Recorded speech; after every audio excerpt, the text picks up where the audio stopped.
the Vice President and all the speakers tonight for the gifts of Teddy that you have given to all of us. And thank you, Vicki, for loving him with all your heart for so many years, and bringing him so much happiness. And to Cara and Teddy and Patrick, Kiki, Karen and Caroline, for making him so proud, bringing him so much joy. And to Jean, I know you've lost your soulmate because you and Teddy lit each other's lives for your whole entire lives, and all your nieces and nephews are here to help you as best we can. Welcome to this library that Teddy built and brought to life with his spirit and dedication to public service. As many of you know, over the last few years, or really for most of my semi-adult life, one of my part-time jobs has been introducing Teddy to crowds of people who already knew him incredibly well. Although this process was unbelievably stressful for me, it was just another one of the gifts that he gave me. When he saw that I was nervous, he would give me a pat on the back.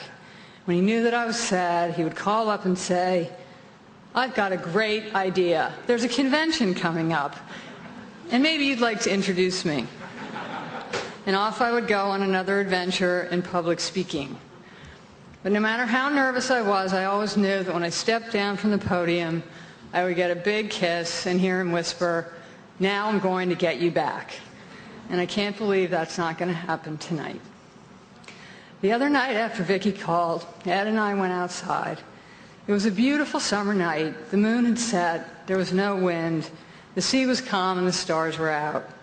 I looked up, and there was this one star hanging low in the sky that was just bigger than all the rest and brighter than all the rest, with a twinkle and a sparkle louder than all the others. I know it was Jupiter, but it was acting a lot like Teddy. His colleagues have spoken tonight about his work, his devotion to the Senate, the joy he took in helping others, his thoughtfulness and compassion, his inspirational courage, and his commitment to the ideals of peace and justice that his brothers gave their lives for and that he fought for his entire career. In our family, we were lucky to see his passion, his self-discipline, and his generosity of heart every single day. He had a special relationship with each of his 28 nieces and nephews and with the 60 people who called him Great Uncle Teddy. He was there for every baptism, every school trip to Washington, every graduation, and every wedding with his big heart, his big shoulders, and a big hug. He knew when we were having a tough time or a great time, and he would just show up and say, "It's time to go sailing." He convinced us that we could ace the next test, make the varsity team, win the next race, whether it was sailing or politics. And it was okay if we didn't, as long as we tried our best. He did it by letting us know that he believed in us, so we should believe in ourselves. He taught by example and with love. He showed us how to keep going no matter how hard things were, to love each other no matter how mad we got, and keep working for what we believe in. He never told us what to do, he just did it himself, and we learned from his example. Though it was sometimes overshadowed by his other gifts, Teddy was a creative spirit. He loved painting and singing in the natural world and the sea. He was always looking for new ways to bring people together, to make a better world, to get things done. And he was always doing things that other people could have done, but he was somehow the one who did it. This is true in the Senate, as we've heard tonight, as it is in our family. So I thought I'd tell you a little bit about one of the less-known examples, his creation of the annual family history trips.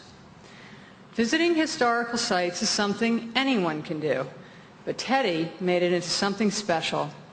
He realized that a family reunion was wasted if it was just a cookout, so he made it a chance to learn and share the love of history that he got from his mother and Honey Fitz. In my childhood, these trips were relatively simple affairs, an occasional visit to the Nantucket Whaling Museum, or a Western Massachusetts campaign swing that included the Crane's paper factory where dollar bills were printed and the studio where Daniel Chester French created the statue of Abraham Lincoln. And no visit to Grandma's house was complete without Teddy's recitation of the Midnight Ride of Paul Revere. When I was young, I thought Teddy was just entertaining us, But as I grew up, I realized he was passing down his belief that each of us has a chance to change the course of history. Teddy lived for the future. Now, we love the past, but when a new generation came along, in typical Teddy style, he decided to take it all to a new level.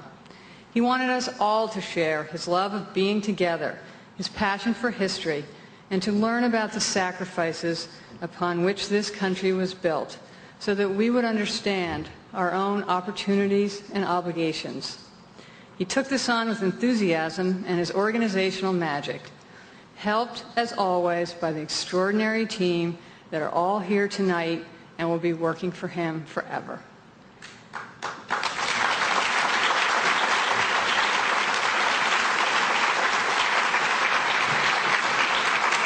Teddy illuminated the world around us and brought the past to life.